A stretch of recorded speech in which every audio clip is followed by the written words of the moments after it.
Eastward Ho. Act 3, Scene 1. Security's house. Enter sub-patronal Quicksilver Security, Bramble, and Winifred. Patronal. Thanks for your feast-like breakfast. Good Master Security, I am sorry, by reason of my instant haste to so long a voyage as Virginia. I am without means by any kind amends to show how affectionately I take your kindness, and to confirm by some worthy ceremony a perpetual league of friendship betwixt us. Security. Excellent knight, let this be a token between us of inviolable, inviolable friendship.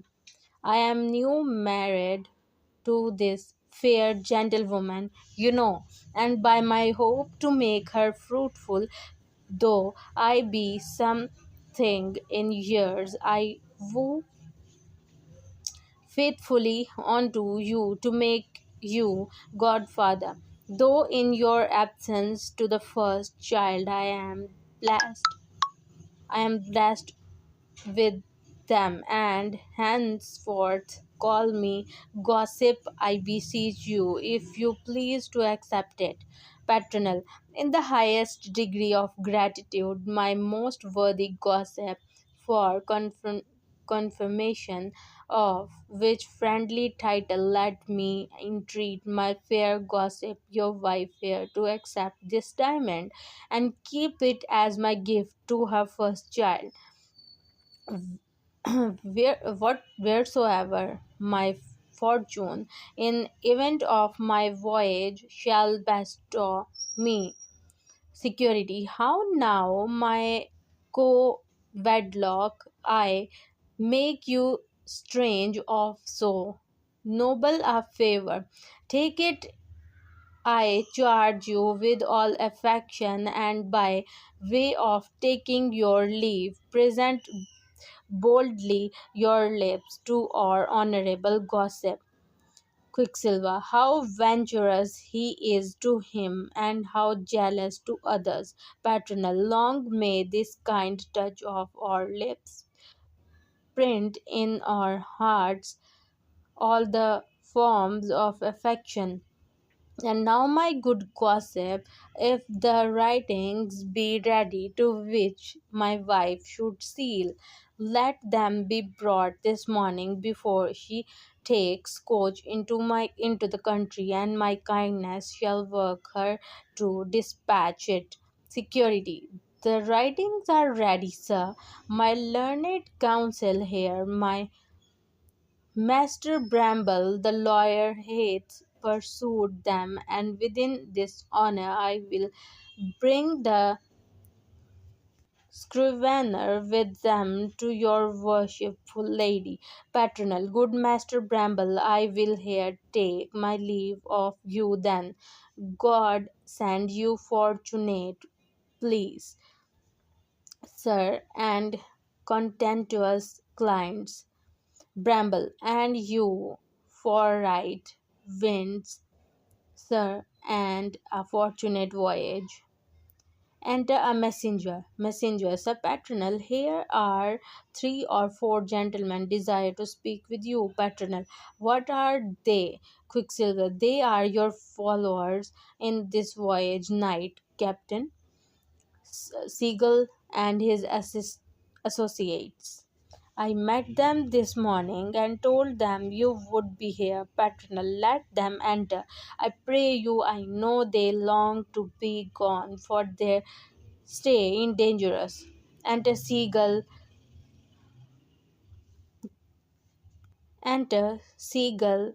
Scape Thrift, and Spandle. Seagull, God save my honorable colonel. Patronal, welcome, good Captain Seagull, and worthy gentlemen. If you will meet my friend Frank here and me at the Blue Anchor Tavern by Billingsgate this evening, we will their drink to our happy voyage by Mary. Be merry and take boat to our ship with all expedition. Space thrift. Defer it no longer, I beseech you, sir, but as your voyage is here to carried closely and in another knight's name, so for your own safety and ours let it be continued.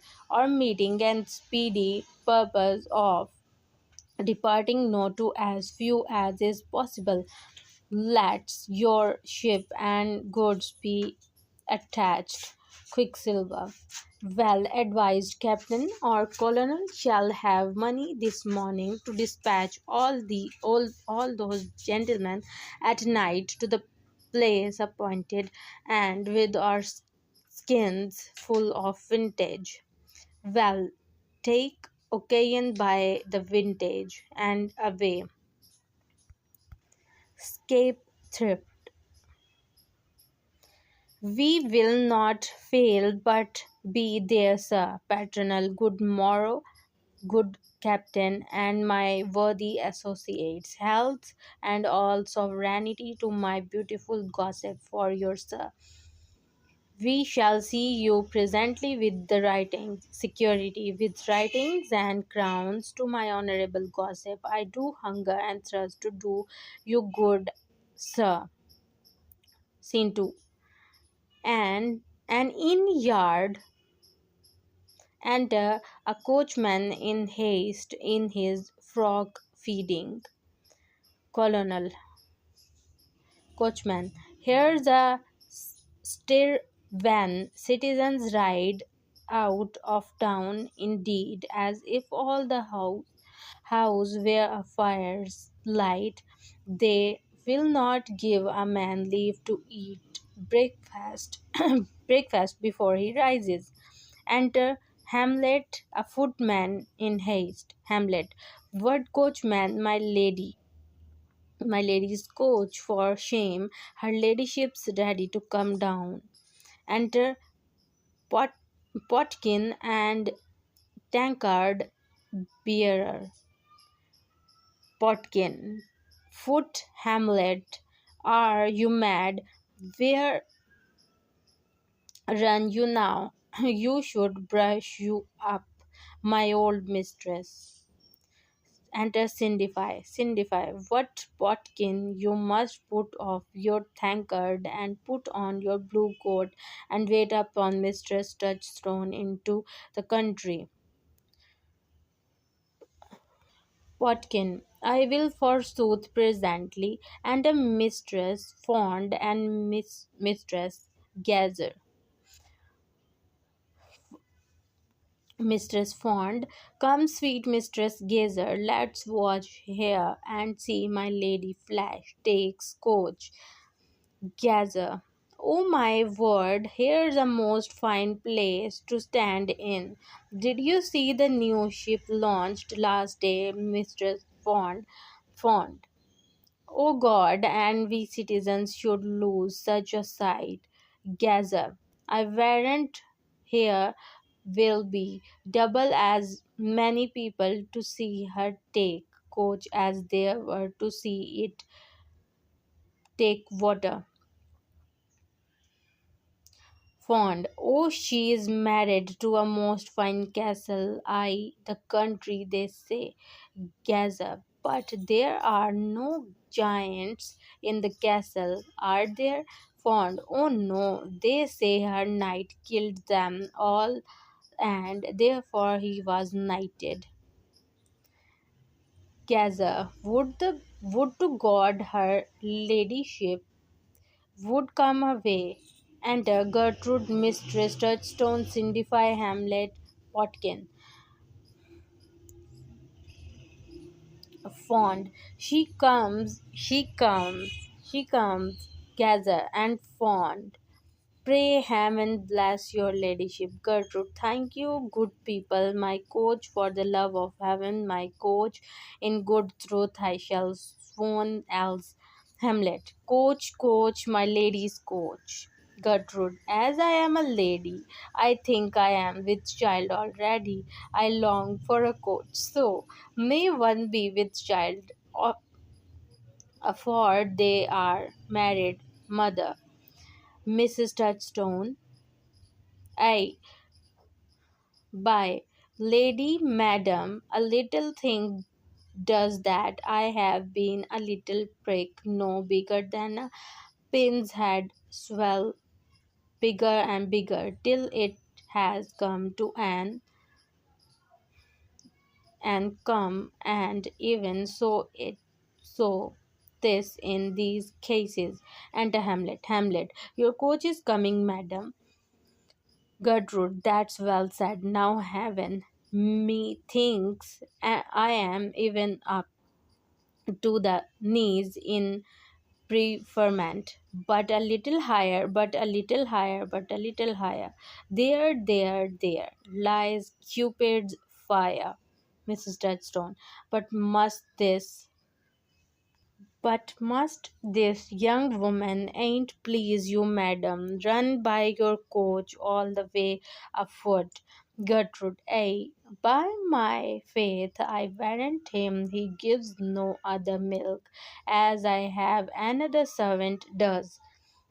Mrs. Touchstone, alas, this even pity methinks, for God's sake, madam, buy him but a hobby horse. Let the poor youth have something between his legs to ease them. Alas, we must do as we would be done to. Sir Patronal and Quicksilver enters. Patronal, wilt thou be gone, sweet honeysuckle, before I can go with thee?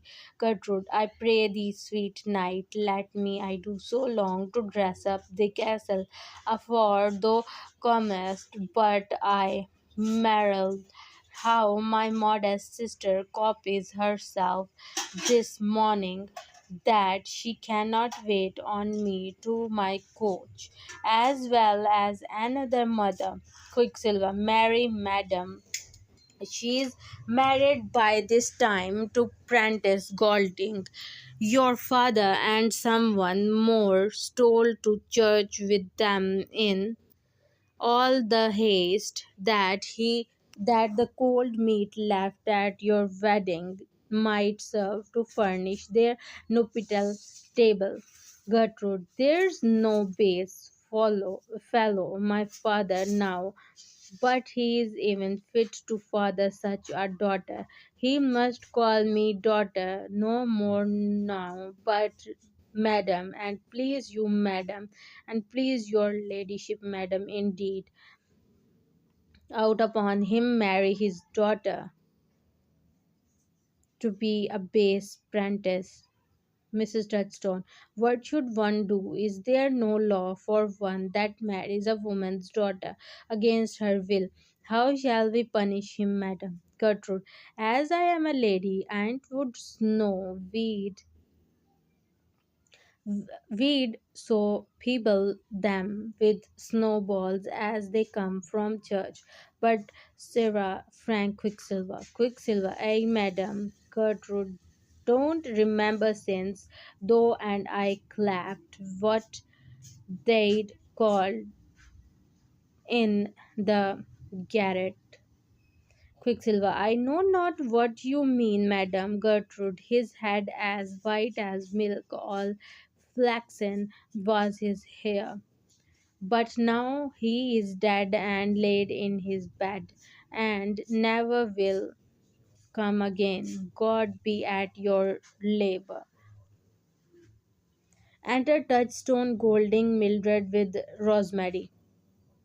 Patronal, was there ever such a lady? Quicksilver, see, madam, the bride and bridegroom. Gertrude, God, my precious, God give you joy, mistress. What lack you? Now out upon the baggage. My sister married in a taffeta hat. Mary hang you westward with a Vanyan day. Nay, I have done we ye my minion, then I faith never look to have my counten counten count countenance and any more nor anything I can do for thee, though ride in my coach or come down to my castle, fie upon thee, I charge thee in my ladyship's name, call me sister no more. Touchstone, ain't please your worship. This is not your sister. This is my daughter, and she calls me father, and so does not your ladyship, and please your worship, madam. Mrs. Touchstone. No, nor she must not call thee father by herald heraldry, because thou make they prentice they son as well as she. Ah, thou misproud prentice, dearest, thou presume to marry a lady's sister. Gertrude, it pleased my master forsooth to embolden me with his favor, and though I confess myself for unworthy, so worthy a wife, being in part her servant, as I am your apprentice, yet since I may say it without boasting, I am born a gentleman, and by the trade I have learned of my master, which I trust taints not my blood, able with mine own industry and portion to maintain your daughter. My hope is heaven will beginning that in the end I shall be no disgrace with the grace with which my master has bound me his double prentice. Touchstone, master me no more son, if thou think me worthy to be the father. Gertrude's son. Now good Lord, how he shines, and you mark him, he is a gentleman. Gertrude, ay, indeed, madam, a gentleman born, paternal, never stand. Oh, your gentry, master, bridegroom, if your legs be no better than your arms, you'll be able to stand upright on neither shortly. Touchstone, ain't please your good worship, sir. There are two sorts of gentlemen. Paternal, what means you, sir? Touchstone, bold to put off my hat to your worship. Paternal, nay, pray forbear, sir, and then forth with your two sorts of gentlemen. Touchstone. If your worship will have it so, I say there are two sorts of gentlemen. Gentlemen.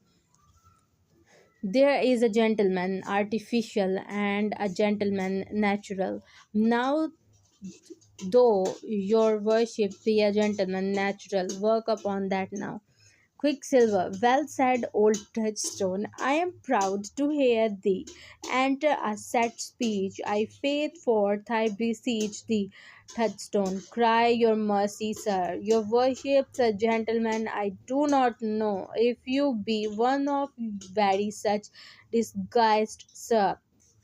Quicksilver, go to old Go to old Quipper forth with the speech, I say, Touchstone. What, sir? My speeches were ever in vain to your gracious worship, and therefore, till I speak to you gallantry, indeed, I will save my breath from my broth anon. Come, my poor son and daughter, let us hide ourselves in our poor humility and live safe. Ambition consumes itself with the very show. Work upon that, Gertrude. let him go, for God's sake, let him make his apprentice his son, for God's sake, give away his daughter, for God's sake, and when they come a beginning to us, for God's sake, let's laugh at their good husbandry, for God's sake, farewell, sweet night, pray thee make haste after paternal. What shall I say? I would not have thee go, Quicksilver, now. Oh, now I must depart, parting though it absence move. This ditty night do it see in thy looks in capital letters. What a grief this to depart and leave the floor that has my heart, my sweet lady, and alack for woo, why should we part so? Tell truth, night, and shame all dissembling lovers. Does not your pain lie on that side, paternal? If it do, can can't thou tell me how I may cure it, Quicksilver? Excellent, easily divide yourself into two halves. Just the gird, girdle sand, one half with your lady, and kept other yourself, or else do all or true lovers do part with your heart and leave your body behind. I have seen done 100 times. This as easy as a matter for a lover to part without a heart from his sweetheart, and he never the worse as for a mouse to get from a trap and leave her and tail behind him. See, here comes the writings. Enter security with scrivener. Security.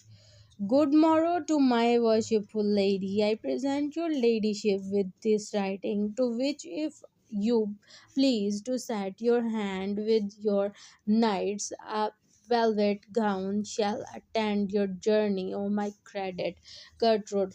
What writing is it, knight? Patronal. The sale, sweetheart of the poor tenement I told thee of, only to make a little money to send thee down furniture for my castle, to which my hand shall lead thee, Gertrude. Very well.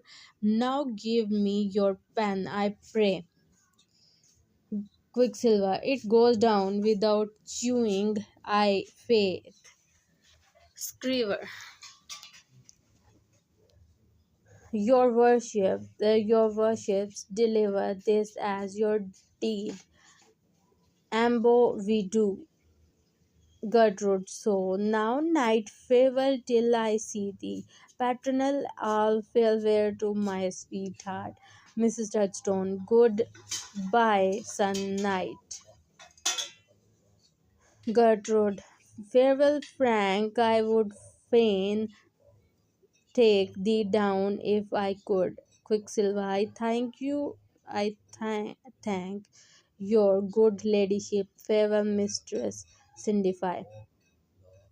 Patronal. O Titus voyage, whereof there is no end. What will they think of me, Quicksilver? Think what they list. They longed for a beggary into a country, and now they are fitted. So a woman married to ride in a coach, she cares not if she rides to her ruin. This the great end of many of their marriages. This is not the first time a lady has ride a false journey in her coach, I hope. Patronal. Nay, this no matter, I care little what they think.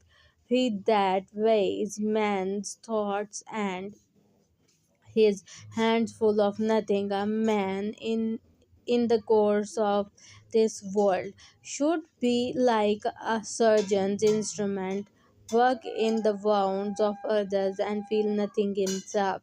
The sharper and subtler, the better.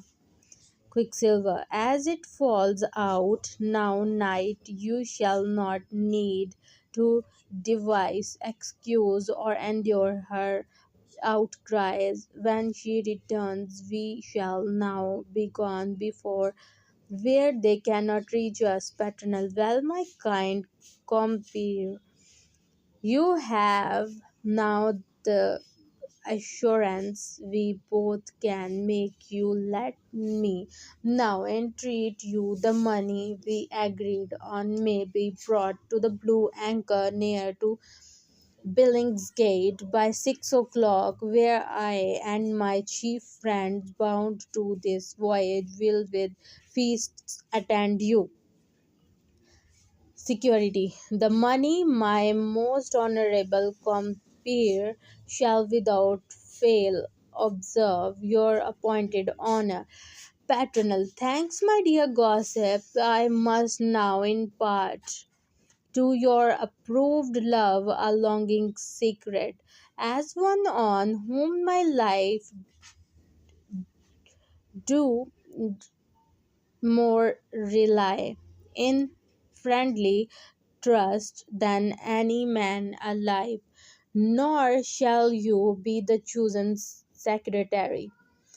Of my affections for affection only, for I protest if God bless my return to make you partner in my actions gain as deeply as if you had ventured with me half my expenses no than honest gossip I have enjoyed with such divine contentment the gentleman's bed whom you well know that I shall never enjoy this tedious voyage, nor live the least part of the time it asked without her presence, so I thirst and hunger to the taste the dear feast of her company. And if the hunger and thirst you vow as my sworn gossip to my wished good, be as I know it is unfeigned and firm.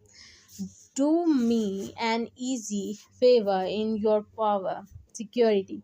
Be sure, brave gossip, all that I can do to my best nerve is wholly at your service. Who is the woman? First, that is your friend. Paternal. The woman is your learned counsel's wife. The lawyer, Master Bramble, whom would you bring out this evening in honest neighborhood? To take his leave with you of me, your gossip. I, in the meantime, will send this my friend home to this house to bring his wife disguised before his face into your company. For love hath made her look for such a while to free her from his tyrannous jealousy, and I would take this course before another, in stealing her away to make us sport, and gull his circum circumspection the more grossly.